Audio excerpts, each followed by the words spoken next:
चलो स्टूडेंट्स, कैसे हो आप सभी लोग। आज का वीडियो बहुत दमदार, बहुत ताकतवर होने वाला है, क्योंकि आज के वीडियो में बात करेंगे एमएचटी सीटी 2025 का मास्टर प्लान। मास्टर प्लान मतलब क्या? ए टू जेड कंप्लीट इंफॉर्मेशन एक वीडियो के अंदर विथ पॉइंट्स और विथ प्रॉपर वीडियो आपको देखने को मिलेगा इस वाले वीडियो के अंदर, इस वाले यूट्यूब चैनल के अंदर, है ना। यस। तो एमएचटी सीटी 2025 में अगर आपका सपना है कि एक अच्छा परसेंटाइल लेके, अच्छा नहीं सर, एकदम बढ़िया परसेंटाइल लेके एक टॉप के कॉलेज में मैं एडमिशन लूं, और टॉप के कॉलेज में एडमिशन लेके मैं कुछ वहां से इतना कुछ सीख सकूं जो मेरे लाइफ को आगे बना दे, उसके बाद मुझे मनी मिलेगा, पैसा मिलेगा, शोहरत मिलेगी, इज्जत मिलेगी, बाकी सारी चीजें मिल जाएंगी। तो ये जो है ना, ये सीईटी एग्जाम किस लिए है? कि जो हीरे हैं महाराष्ट्र के अंदर उनको ढूंढने के लिए है ना। यस। क्लास 12 में तो चीटिंग चल जाएगा, क्लास 12 में तो आप अपने सेंटर पे राजा हो, है ना, वो बताने की जरूरत नहीं है। या फिर कोई होगा राजा, लेकिन याद रखिए इधर एमएसटी सीईटी में वो कोई राज राजा नहीं चलता। इधर चलती है मेहनत। जो मेहनत करेगा वो सीईटी में स्कोर आएगा। और एडमिशन बड़े कॉलेज में क्लास 12 के परसेंटेज के इस पे नहीं मिलता है भाई साहब। उसके लिए सीईटी में अच्छा स्कोर करना पड़ता है। और कैसे हम सीईटी में अच्छा स्कोर करें, ये मैं आपको आज के इस सिंपल से और शॉर्ट से वीडियो में एकदम डिटेल्ड वे में बताने वाला हूं। अगर आपको सीईटी के बारे में कुछ भी नहीं पता, तो सारी इंफॉर्मेशन आपको इस वीडियो में मिल जाएंगी कि आप कैसे एग्जाम दे सकते हो, क्या एलिजिबिलिटी क्राइटेरिया है। मैं कुछ बोलूंगा नहीं, मैं दिखाऊंगा सीधा। ठीक है, देखो एलिजिबिलिटी क्या है, पढ़ाई कब से शुरू करें, सिलेबस क्या है, बेस्ट बुक्स कौन सी है सीईटी के लिए, कितने स्टूडेंट्स एग्जाम देते हैं, टॉप कॉलेज के लिए कितना परसेंटाइल चाहिए, 6 पॉइंट्स के अंदर मास्टर स्ट्रोक देखो कैसे पढ़े, know the syllabus, highlight weightage, ठीक है, हाई वेटेज टॉपिक्स को करिए सबसे पहले, take mock test, right, daily revisions, leverage expert sessions, stay consistent. So ये सारी चीजें, और इसको मैं डिटेल तरीके से एक्सप्लेन करने वाला हूं ताकि आपका जो डाउट होगा सीटी के एग्जाम से रिलेटेड वो क्लियर हो जाए और आपको एक क्लैरिटी आ जाए कि करना क्या है और कैसे करना है। तो ये वीडियो जरूरी है, इंपॉर्टेंट है। वीडियो को लाइक करिए, मुझे कमेंट करके बताइए कि are you ready for 2025 MHT CET examination. तैयार हो? चलिए। और मैं तो आपको टॉपर बना के रहूंगा, इस चैनल के ऊपर सारी चीजें वो प्रोवाइड करता रहूंगा। शुरू करते हैं। आपका टारगेट है कि सर मुझे एक बेस्ट स्ट्रैटेजी चाहिए। किसके लिए सर? एमएसटी सीटी 2025 में अच्छा स्कोर करने के लिए। मतलब अच्छा सर कितना? 99 परसेंटाइल। 99 परसेंटाइल एक बार अगर आपको मिल गया ना, तो कोई भी ऐसा कॉलेज नहीं है महाराष्ट्र का जो आपको एडमिशन लेने के लिए रोक सकता है। ठीक है, पहले ऐसा होता था कि जो नजदीक के बच्चे जो ज्यादा पैसे देंगे उनका एडमिशन होगा, लेकिन नहीं, अभी सीईटी है। जो काबिल होगा वो अपनी सीट जो है टॉप के कॉलेज में खुद पक्की करेगा, और जो काबिल नहीं होगा उसको तो कितना भी पैसा अगर दिया उसने तो भी उसको एडमिशन नहीं मिलेगा। चलिए, सबसे पहला point, what is eligibility criteria for MHT CET exam. मुझे एक एमएचटी सीईटी एग्जाम देनी है, क्या एलिजिबिलिटी है, क्या करना पड़ेगा? पहला पॉइंट देखो, क्लास 12 आपको होना पड़ेगा पास। ठीक है, अगर क्लास 12 में आप फेल हो गए तो सीईटी का पेपर नहीं दे सकते और आगे आप अच्छे कॉलेज में एडमिशन नहीं ले सकते। देखो सीईटी का एग्जाम दो ग्रुप में होता है, एक होता है पीसीबी, एक होता है पीसीएम। बहुत सारे स्टूडेंट्स को पता होगा। और अगर कोई ऐसा स्टूडेंट है जो बोला नहीं सर मुझे दोनों भी देना है, तो उसको पीसीएम भी ग्रुप सिलेक्ट करना पड़ेगा, जिसकी दो बार एग्जाम होगी। फिर एक बार पीसीएम में एग्जाम होगी, पीसीएम में, और एग्जाम दूसरी बार पीसीबी में होगी। तो दो बार उसकी एग्जाम होगी, ऐसा स्टूडेंट जिसने पीसीएमबी ये सब्जेक्ट सिलेक्ट किया हो। देखो पीसीबी करके आप ना दो तरीके से, एक पीसीबी करके एक तो आप एग्री में जा सकते हो या फिर फार्मेसी में जा सकते हो।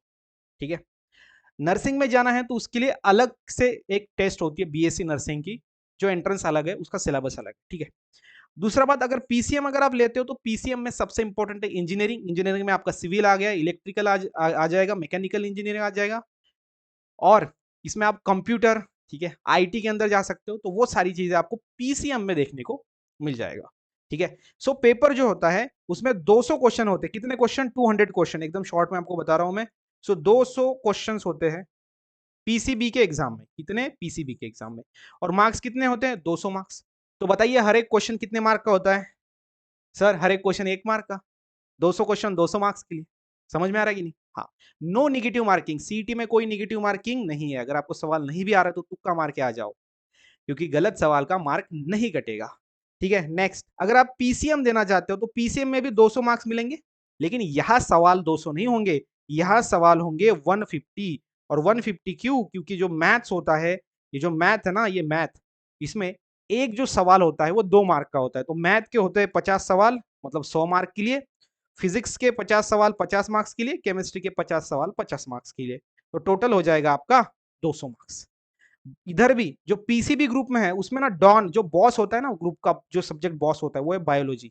पीसीबी में अगर अच्छा स्कोर करना है तो बायोलॉजी बहुत जरूरी है, क्योंकि बायोलॉजी में 100 क्वेश्चन 100 मार्क के लिए, फिजिक्स में 50 क्वेश्चन 50 मार्क्स के लिए, केमिस्ट्री में 50 क्वेश्चन 50 मार्क्स के लिए। तो जिस भी ग्रुप में आपको टॉप करना है तो सबसे ज्यादा ध्यान दीजिए उसके बॉस वाले सब्जेक्ट पे। बॉस वाला सब्जेक्ट कौन सा है? बायोलॉजी। पीसीबी ग्रुप वालों के लिए, पीसीएम वालों के लिए मैथमेटिक्स बॉस सब्जेक्ट है। समझ में आ रहा है कि नहीं? हाँ सर। तो ये हो गया इलिजिबिलिटी, क्लास 12 आपको क्या करना है, देना है। ओके, पास होने चाहिए आप, ये होता है आपका ग्रुपिंग। और एक चीज, क्लास 12 सिर्फ आपको पास ही नहीं होना है, तो एक ग्रुपिंग क्राइटेरिया होता है। कौन सा क्राइटेरिया? Grouping criteria. ठीक है, यस। तो वो जो ग्रुपिंग क्राइटेरिया है उसमें क्या होता है, सिंपल मैं आपको बताता हूं कि आपका जो पीसीबी ग्रुप है, ठीक है, मतलब फिजिक्स केमिस्ट्री मैथ्स, ठीक है, पीसीबी फिजिक्स केमिस्ट्री मैथ। तो अगर हम इसमें आपके तो तीनों जो सब्जेक्ट है उसके मार्क्स कैलकुलेट करेंगे, अगर बोर्ड एग्जाम की बात मैं कर रहा हूँ, तो 300 मार्क होंगे, है कि नहीं? प्रैक्टिकल और थियरी को मिला के हर एक सब्जेक्ट में 100 मार्क्स मिलेंगे आपको। तो 300 मार्क्स पे कम से कम आपको 150 मार्क्स तो मिलने ही चाहिए, प्रैक्टिकल वो सब जोड़ के। समझ में आ रहा है कि नहीं? हाँ सर। मतलब हर एक सब्जेक्ट में थ्योरी के एग्जाम में कम से कम 50 मार्क्स होने चाहिए। अगर आप सीईटी देना चाहते हो पीसीबी ग्रुप से, तो आपका फिजिक्स केमिस्ट्री बायोलॉजी में क्लास 12 की थ्योरी एग्जाम में हर एक सब्जेक्ट में एक तो 50 मार्क्स होनी चाहिए। अगर एक सब्जेक्ट में नहीं है तो तीनों मिला के कम से कम 150 होने चाहिए। तीनों मिला के कम से कम 150 होने चाहिए। आपको पता है 35 पे आपकी पासिंग है, 35 पे पासिंग है।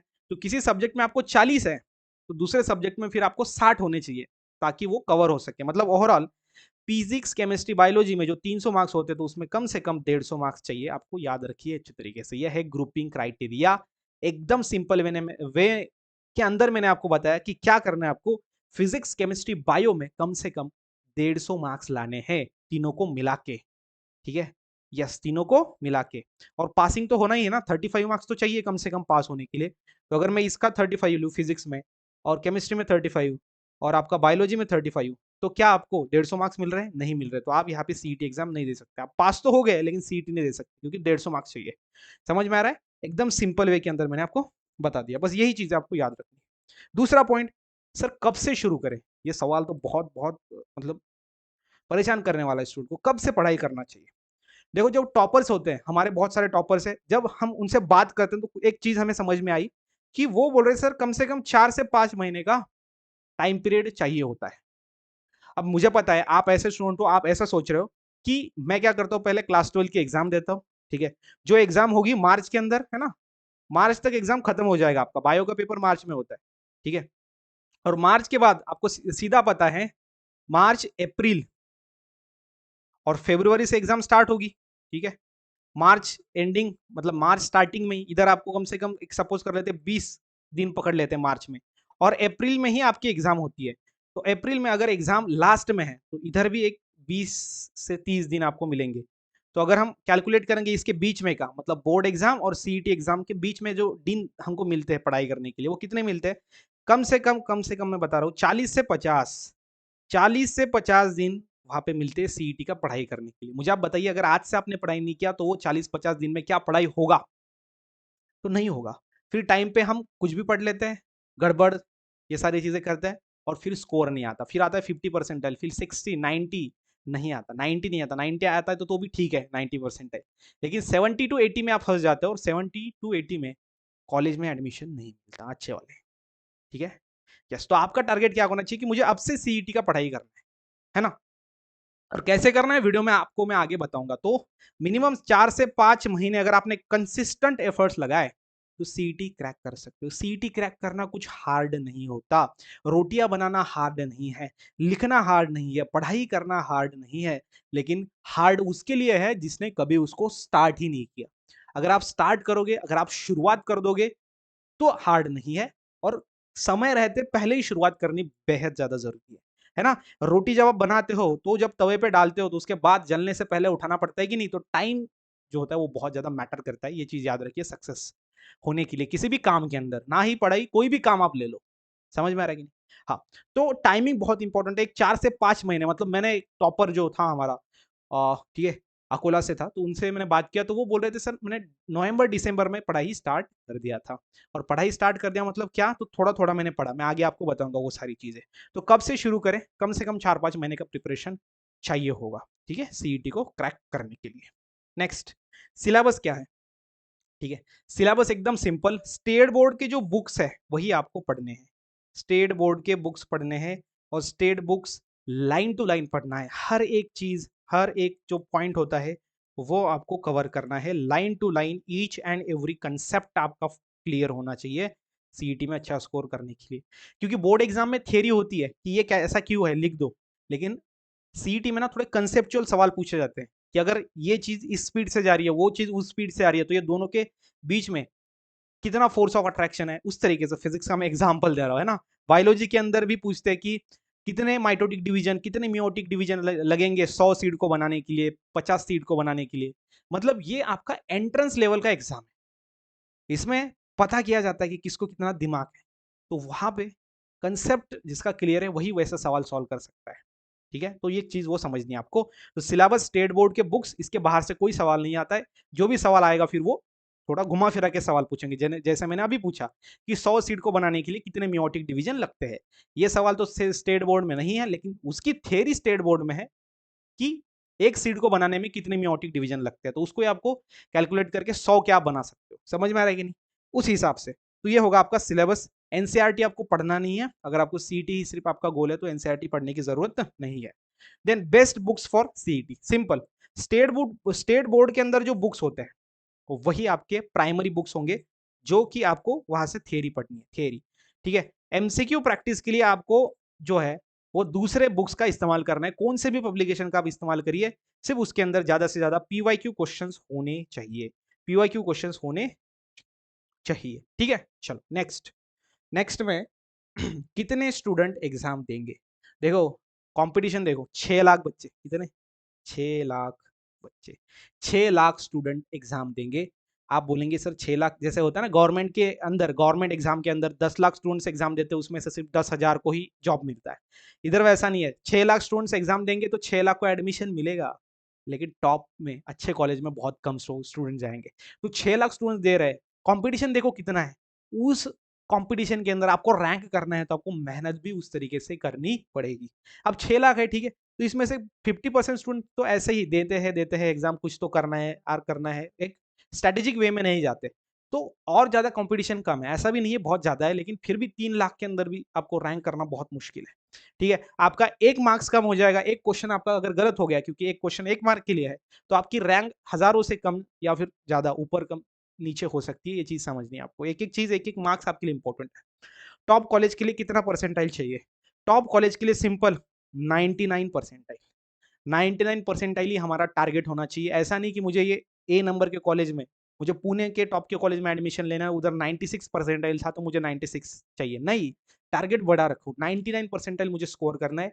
अगर किसी भी टॉप के कॉलेज में आपको एडमिशन लेना है तो 99 के ऊपर लाओ, आपको कोई ना नहीं बोल पाएगा, ठीक है। फर्स्ट कैप राउंड के अंदर ही आपका एडमिशन हो जाएगा, ये चीज क्लियर रखिए। तो बड़ा रखिए गोल कि मेरा मिशन है 99 परसेंटाइल मुझे लाना है, और वही मैं आपको सजेस्ट करूंगा। अब आगे है 6 पॉइंट्स। 6 पॉइंट्स, ये ऐसे 6 पॉइंट्स है कि आपको पढ़ाई कैसे करनी है, ठीक है। अब ये स्ट्रैटेजी आप कभी भी देख रहे हो तो कभी भी ये स्ट्रैटेजी, ये वीडियो आपको हेल्प कर रहा होगा उस तरीके से। 6 पॉइंट्स मास्टर क्लास मैंने यहाँ पे बताया, मास्टर स्ट्रोक्स बताया। हमारी बैच भी लॉन्च हो रही है एमएचटी सीईटी की, उसके बारे में भी मैं आपको यहाँ पे बताऊंगा, ठीक है। चलो फर्स्ट पॉइंट, कैसे पढ़े, सब एक एक चीज में दिख रहा हो। देखो हमारा जो बैच है ना वो 15 तारीख से स्टार्ट हो रहा है एमएचटी सीईटी का, और जिसके लेक्चर्स पूरे मराठी लँग्वेज के अंदर होंगे, मॅक्झिमम मराठी लँग्वेज के अंदर होंगे, मराठीमधून होणार, आणि त्या स्टुडंट्सला ते हेल्प होईल, ठीक आहे नी। येस, 15 तारखेपासून आपण लेक्चर स्टार्ट करणार आहे। चलो पहिला पॉइंट, कसा अभ्यास करायचा, कैसे पढ़े। देखो पढ़ना बहुत सिंपल है, पढ़ने के लिए क्या करना है क्या नहीं करना है ये बताने की जरूरत मुझे आपसे नहीं है, किसी को भी जरूरत नहीं होती है, सबको पता है। लेकिन याद रखिए जब आप थ्योरी पढ़ते हो ना तो 20% आपका पढ़ाई हो रहा है। जब आप कंसेप्ट, थ्योरी को पढ़ने के बाद थोड़ा कंसेप्ट समझते हो कि अरे ये पॉइंट में ऐसा है, अरे वो पॉइंट में वैसा है, तो उधर आपका 30% अंडरस्टैंडिंग हो जाता है। आगे जब आप नोट्स बनाते हो तो अब 20% अंडरस्टैंडिंग हो जाता है। जब आप एमसीक्यू प्रैक्टिस करते हो और 10% आपका अंडरस्टैंडिंग हो जाएगा, और लास्ट में जब आप रिवीजन लगाते हो मैक्सिमम, तो 20% अंडरस्टैंडिंग होगा। तो ये जो चीजें है ना, ये आगे पीछे हो सकती है। तो पढ़ाई करना मतलब सिर्फ किसी चीज को रीड करके छोड़ देना नहीं है, मल्टीपल चीजें होती है, स्टेप बाय स्टेप काम होता है, और जब आप इन स्टेप्स के थ्रू जाते हो तब जो आप कंसेप्ट पढ़ते हो ना वो भूलते नहीं। ठीक है, यस यस। तो पहला point, know the exam. Exam को नो करना है आपको। नो मतलब समझना है क्या एग्जाम है। तो एग्जाम के अंदर याद रखिए 100% जो सिलेबस होता है आपका, उसमें से क्लास 12 से आपको होता है 80% सिलेबस। क्लास 12 का 80% आता है, और क्लास 11 जो होता है उसका आता है 20%। ठीक है, मतलब आपको क्लास 11 भी पढ़ना पड़ेगा, क्लास 12 भी पढ़ना पड़ेगा। लेकिन याद रखिए 11th के सारे चैप्टर्स नहीं है, कुछ लिमिटेड चैप्टर्स है जो दिए गए हैं सीईटी सेल ने कि ये 11 से चैप्टर आएंगे, हम उनसे 20% सवाल पूछेंगे।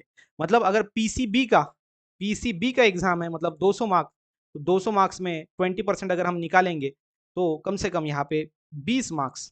ठीक है, सो 20 क्वेश्चन प्लस 20 क्वेश्चन मतलब 40 क्वेश्चन। तो 40 क्वेश्चन जो है वो आपको पूछे जाएंगे क्लास 11 से। समझ में आ रहा है कि नहीं? यस सर, 40 क्वेश्चन मतलब हो गया 200 का 20%। ठीक है, ये चीज क्या करनी है आपको अच्छी तरीके से समझनी है कि सर 40 सवाल पीसीबी में 40 सवाल आएंगे 11 से, है ना? Yes sir. तो 11 से आपका सिंपल चीज है कि आप देखे देखे जैसे फिजिक्स में अब सपोज कर लेते कि 50 सवाल है, केमिस्ट्री में 50 है, सपोज नहीं सर है ही, बायो में भी 100 है, तो बायो में आएंगे 40 क्वेश्चन, सॉरी 40 नहीं आएंगे, सबको मिला के 40 आएंगे। तो अभी 100 क्वेश्चन में से 20% अगर निकालेंगे तो 20 क्वेश्चन, तो 20 क्वेश्चन आएंगे क्लास 11th में बायो के अंदर।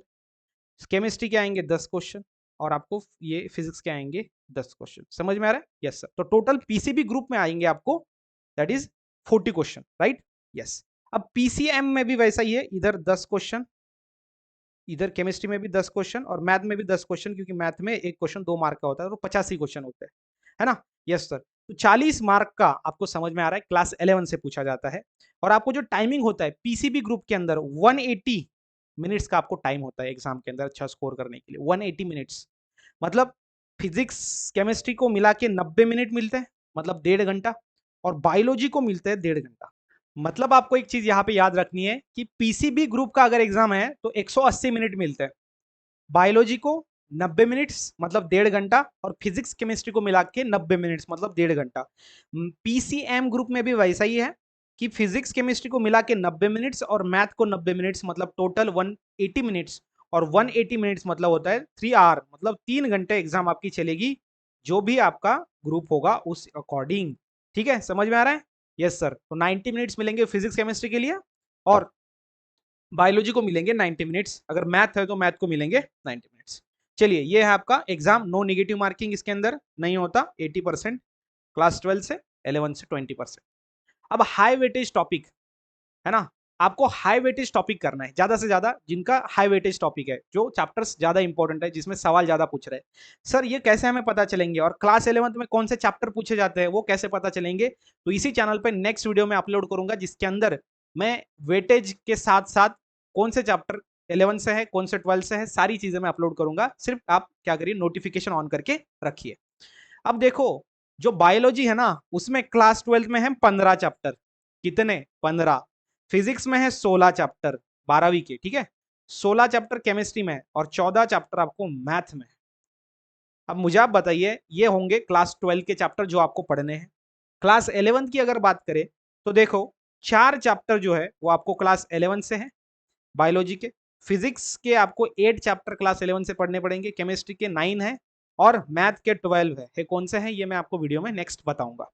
अब एक कंसिडर कर लेते हैं कि 11th और 12th को मिला के बायो के 19 चैप्टर आपको प्रिपेयर करने हैं, फिजिक्स के आपको 24 चैप्टर प्रिपेयर करने हैं, केमिस्ट्री के आपको 25 और मैथ्स के 26। तो ये आप देख रहे हो कि क्लास 11th प्लस क्लास 12 दोनों को मिला के आपको कितने चैप्टर्स करने पड़ेंगे। अब मैं ऐसा बोलता हूं कि मैं ऐसा स्टूडेंट हूं जो पीसीएमबी का हो, तो पीसीएमबी का टोटल अगर हम देखेंगे तो टोटल आपको पढ़ने पड़ेंगे 95 चैप्टर्स। कितने पढ़ने पड़ेंगे? 95 चैप्टर्स, राइट? अगर आप स्टूडेंट हो पीसीएमबी के तो आपको 95 चैप्टर्स पढ़ने पड़ेंगे।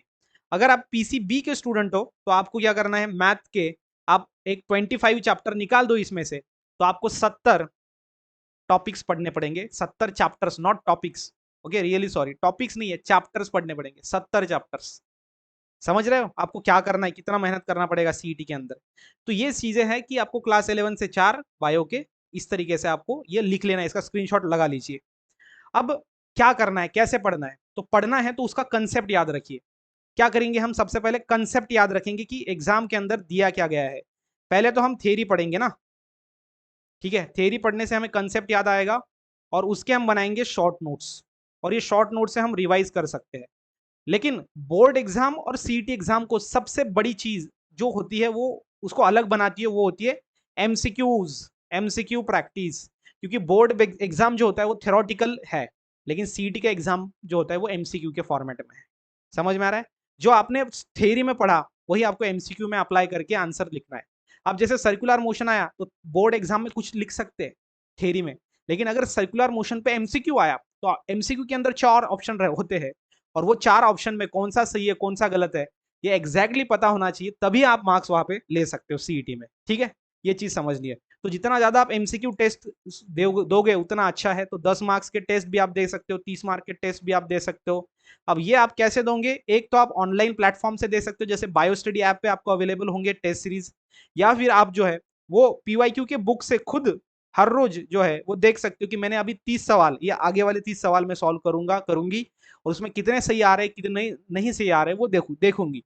तो ऐसे ऑफलाइन में भी आप वो प्रैक्टिस कर सकते हो, ऑनलाइन में भी प्रैक्टिस कर सकते हो, बायो स्टडी ऐप पे टेस्ट सीरीज है। ठीक है, और वो क्वेश्चन होने चाहिए ज्यादा से ज्यादा पीवाईक्यूज। और पीवाईक्यू क्वेश्चन करने से क्या फायदा है, देखो आपका जो सीईटी एग्जाम होता है ना वो होता है ऑनलाइन। अब 6 लाख बच्चे एग्जाम देते हैं, 6 लाख बच्चों का एक ही समय पे एग्जाम नहीं होता, क्योंकि उतने कंप्यूटर्स हमारे पास नहीं, उतना सर्वर हमारा स्ट्रांग नहीं है, हैंग हो जाएगा कंप्यूटर, सर्वर हैंग हो जाएगा। तो क्या किया जाता है, जो एग्जाम है ना वो शिफ्ट वाइज लिया जाता है। एक कम से कम 5 दिन चलता है आपका पीसीबी का एग्जाम, मतलब सुबह एक पेपर, शाम को एक पेपर। मतलब अब अगर 1 तारीख से स्टार्ट हो रहा है, मई के 1 तारीख से, तो 1 तारीख में सुबह शाम 2 बार एग्जाम, 2 तारीख को सुबह शाम 2 बार एग्जाम। तो ऐसे मल्टीपल शिफ्ट में क्या होते हैं, एग्जाम होती है। तो जो पेपर लेने वाले सीईटी सेल है उनको क्या करना पड़ता है कि पीसीबी ग्रुप के कम से कम एक उनको 10 से 12 पेपर्स बनाने पड़ते हैं, पीसीएम ग्रुप के भी 10 से 12 पेपर्स बनाने पड़ते हैं। और मुझे आप बताइए कि क्लास 12 के सिलेबस के ऊपर पीसीबी के अंदर अगर 10-12 पेपर्स बन रहे हैं तो उसमें ही ज्यादा से ज्यादा एमसीक्यूज कवर हो रही कि नहीं। हाँ सर, तो हर साल नए एमसीक्यू बना सकते हैं क्या, हर साल तो नए एमसीक्यू बना नहीं सकते, क्योंकि सिलेबस लिमिटेड है क्लास 12 का, उसमें से एमसीक्यू बनाने हैं। इसलिए जितने ज्यादा पीवाईक्यू आप करोगे, मैक्सिमम चांसेस वही पीवाईक्यू के रिपीट होने के हैं। एज इट इज नहीं होगा, लेकिन कंसेप्ट वही होगा, वैल्यूज चेंज करके वही आपको देखने को मिल जाएगा। समझ में आ रहा है कि नहीं। हाँ सर, तो इसलिए आपको ज्यादा से ज्यादा पीवाईक्यूज करने हैं, क्योंकि मैक्सिमम शिफ्ट में एक बार 20 शिफ्ट में आपका पेपर होंगे, तो 20 क्वेश्चन पेपर बनेंगे, और वो अलग अलग बनेंगे, अलग अलग क्वेश्चन, क्योंकि सेम आया तो पहले शिफ्ट वाला बच्चा दूसरे को बता दे सकता है कि ऐसे ऐसे सवाल रिपीट हो रहा है, तो ये करके जाओ। तो दूसरे वाला बच्चा ज्यादा मार्क्स लेगा पहले वाले से, तो पहले वाले के साथ तो ये नाइंसाफी है ना, तो उस हिसाब से ये चीज करनी है। नेक्स्ट में डेली रिवीजन। ये जब आप सारी चीजें करते हो तो सबसे इंपॉर्टेंट है डेली रिवीजन। जब थ्योरी पढ़ोगे, थ्योरी पढ़ने के बाद कंसेप्ट, उसके बाद अपने नोट्स बनाओगे और डेली रिवीजन करोगे, और ये जो रिवीजन होता है ना वही आपका स्कोर लाता है एग्जाम के अंदर, ये चीज समझनी है। क्योंकि मुझे आप बताइए 95 चैप्टर्स है, कितने 95 चैप्टर्स, और 95 चैप्टर्स में आप पीसीबी एग्जाम दोगे तो उतने चैप्टर्स आपको याद करके जाने हैं, उतने चैप्टर के कंसेप्ट आपके क्लियर होने चाहिए। तो सबसे इंपॉर्टेंट है रिवीजन, रिवीजन होगा तभी मजा आएगा। स्टेट बोर्ड की एग्जाम में ठीक है चलो बायो का पेपर है तो बायो का ही पढ़ के जा रहे हो, लेकिन इधर ऐसा नहीं है, पीसीबी का पेपर है, तीनों सब्जेक्ट के क्लास 11 के साथ के चैप्टर्स पढ़ के आप जा रहे हो और 12 के भी पढ़ के जा रहे हो। समझ में आ रहा है कि नहीं। तो हार्डनेस लेवल बहुत ज्यादा है, और जितनी ज्यादा रिवीजन करोगे उतना याद रखोगे दिमाग के अंदर, नहीं तो याद नहीं आएगा। तो सबसे पहले रीडिंग, नोट्स मेकिंग, और ज्यादा से ज्यादा रिवीजन। नोट्स बनाने आपको शॉर्ट्स, लॉन्ग नोट्स नहीं बनाने। शॉर्ट नोट्स में कैसा, आईएमपी, जैसे बायोलॉजी के अंदर आईएमपी चार्ट्स होते हैं, कोई कोई आईएमपी वैल्यू होता है कि कौन से साइंटिस्ट ने कब क्या इन्वेंट किया, एग्जांपल्स होते हैं आईएमपी, है कि नहीं, डायग्राम्स होते हैं कुछ आईएमपीस। जैसे फिजिक्स के अंदर न्यूमेरिकल्स के अंदर फॉर्मूलेज आईएमपी होते हैं, कुछ वैल्यूज होते हैं जो आईएमपी होते हैं, तो उस हिसाब से आपको शॉर्ट नोट्स बनाने पड़ेंगे जो सिर्फ आपको एमएचटी सीईटी के लिए बनाने हैं, और ये बनाने ही पड़ेंगे। हर एक टॉपर जिसने अच्छा परसेंटाइल लाया है उसको पूछो आप, क्या आपने खुद से नोट्स बनाए? तो उनका आंसर होगा यस, हमने बनाए। ठीक है, यस। चलो लास्ट वाला पॉइंट से पहले वाला पॉइंट जो है कि एक्सपर्ट सेशंस का आप फायदा उठाइए। अगर आपको सीईटी में अच्छा स्कोर करना है तो एक आपको गाइडेंस और राइट बैच की आवश्यकता बहुत ज्यादा है। तो हम 15 तारीख से 15 नवंबर से अपना बैच शुरू कर रहे हैं जिसका नाम है एमएचटी सीईटी निर्भय बैच, है ना, जिसके अंदर आपको भय नहीं लगेगा सीईटी का। उस तरीके से उस लेवल की पढ़ाई हम यहाँ पे करने वाले हैं, आपसे करवाने वाले हैं। और साथ ही साथ उसमें आपको पूरा मराठी के अंदर हम पढ़ाने वाले हैं, फिजिक्स केमिस्ट्री बायोलॉजी तीनों भी सब्जेक्ट, और मैथमेटिक्स भी, साथ ही विद बेस्ट फैकल्टीज जो कि ऑनलाइन में पढ़ा रहे हैं, पुणे में ऑफलाइन में भी पढ़ा रहे हैं, और हमें एक्सपीरियंस है बहुत सारे स्टूडेंट्स को पढ़ाने का। लास्ट हम 7-8 साल से पढ़ा रहे हैं, तो उस हिसाब से हम आपको गाइड भी करेंगे, है ना। यस। और सबसे लास्ट वाला point that is stay consistent. मतलब क्या कि यही आपको टॉपर बनाएगा, है ना। और एक बैच के बारे में इंफॉर्मेशन बता दे रहा हूँ, ये बैच अपना बायो स्टडी ऐप पे होगा, और इस बैच में लेने के लिए आपको नीचे दिए गए नंबर पे कॉल करना है ना। ठीक, चलिए। सो ऐप पे आप जाएंगे तो सारी इंफॉर्मेशन आपको मिल जाएगा। ठीक है, छठा वाला पॉइंट है स्टे कंसिस्टेंट। कंसिस्टेंट रहिए, मेहनत करते रहिए। हर दिन मेहनत करोगे तभी मजा आएगा। धीरे धीरे धीरे धीरे मेहनत करोगे तभी मजा आएगा, और यही आपको टॉपर बनाता है। ठीक है, अब ये वीडियो बहुत सारे स्टूडेंट्स देखेंगे, सीक्रेट्स बहुत सारे स्टूडेंट्स को पता होता है, लेकिन जो फॉलो करता है ना वही टॉपर बनता है, और वही एग्जाम में अच्छा स्कोर लाता है। तो फॉलो करना बहुत ज्यादा जरूरी है। ठीक है, आप ऐसा कर सकते हो कि संडे को रेस्ट ले लो, संडे को फंडे ले लो। क्योंकि हम ऐसा होता है ना कि हम जब पढ़ते हैं ना, बहुत ज्यादा चीजें पढ़ते हैं, स्ट्रेस आ जाता है, डिप्रेशन, या फिर थोड़ा हम लेजी फील करते हैं, तो संडे फंडे करना है, संडे में सिर्फ मस्ती होगी। इस तरीके से आप रेस्ट के लिए इस्तेमाल कर सकते हो। रिवीजन जो करते हो आप, जो पढ़ाई करते हो, वो छोटे छोटे ब्रेक्स में करिए। 30 घंटे, ओके, 30 घंटे नहीं सर, 30 मिनट्स, 45 मिनट्स, ऐसा एक स्लॉट्स आप बुक करिए। 10 मिनट 15 मिनट एक एक कंसेप्ट करके उठिए, फिर से जाके बैठिए। तो ऐसा धीरे धीरे धीरे धीरे धीरे करके आप छोटे छोटे ड्यूरेशन में आप वो सिलेबस को कवर करिए, एमसीक्यू प्रैक्टिस करिए, वो आपके लिए बेहद ज्यादा अच्छा होगा। ठीक है, चलो। तो ये था आज के इस वीडियो में, मैंने आपको 6 पॉइंट्स बताए। साथ ही साथ क्या पढ़ना है, कैसे पढ़ना है, कौन से बेस्ट बुक्स है, सिलेबस क्या है, एलिजिबिलिटी क्या है, वो सारी चीजें मैंने इस वीडियो में आपको बताई। आई होप ये वीडियो आपको हेल्प कर रहा होगा। अगर इस वीडियो से आपको कुछ भी सीखने को मिलता है, मुझे प्लीज कमेंट करके बताइए कि सर मुझे वीडियो देख के मजा आ गया, और मुझे पता चल गया अब सीईटी में कैसा अच्छा स्कोर करना है। और साथ ही साथ हमारा बैच भी 15 नवंबर से स्टार्ट होने वाला है, तो उसके लिए भी तैयार रहिए। बायो स्टडी आपको डाउनलोड कर लीजिए। चलिए मिलते हैं नेक्स्ट वीडियो में, तब तक के लिए stay happy, stay motivate. Thank you so much.